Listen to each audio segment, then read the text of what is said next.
Face വാഷുകൾ use ചെയ്താൽ pimples ഉണ്ടാകുമോ? എല്ലാവർക്കും ഉള്ളൊരു സംശയമാണ് കേട്ടോ. ഫേസ് വാഷ് പുതുതായിട്ട് ഉപയോഗിക്കുന്നവർക്ക് പിമ്പിൾസ് വരുന്നതും കാണാറുണ്ട്. അപ്പോൾ ഫേസ് വാഷ് നമ്മളിപ്പോൾ ആദ്യമായിട്ടൊരു ആക്റ്റീവ് ഇൻഗ്രീഡിയൻറ്റ് അടങ്ങിയിട്ടുള്ള ഒരു ഫേസ് വാഷാണ് നമ്മൾ ഉപയോഗിക്കുന്നതെങ്കിൽ, ഇപ്പോൾ ഒരു എക്സാമ്പിൾ പറയുകയാണെങ്കിൽ നിങ്ങളുടെ സ്കിൻ ഓയിലി ആണെന്നുണ്ടെങ്കിൽ സാലിസിലിക് ആസിഡ് ബേസ് ചെയ്തിട്ടുള്ള ഒരു ഫേസ് വാഷാണ് നിങ്ങൾ ഉപയോഗിക്കുന്നതെങ്കിൽ അത് ഒരുപാട് സൈസിൽ എടുത്തിട്ട്, അതായത് ഒരു കൂടുതലെടുത്ത് നമ്മുടെ മുഖത്ത് നല്ലതുപോലെ തേച്ച് പിടിപ്പിച്ചൊക്കെ നമ്മൾ മുഖം വാഷ് ചെയ്ത് കഴിഞ്ഞാൽ നമുക്കത് നമ്മുടെ സ്കിൻ അത് ടോളറേറ്റ് ചെയ്യത്തില്ല.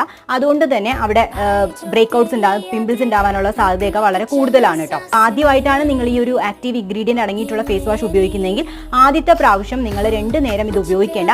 നൈറ്റിലോ അല്ലെങ്കിൽ മോർണിംഗിലോ മാത്രം ഉപയോഗിക്കുക. മോർണിംഗിൽ ഒരു ജെന്റിൽ ആയിട്ടുള്ള ഒരു ഫേസ് വാഷ് യൂസ് ചെയ്യുക.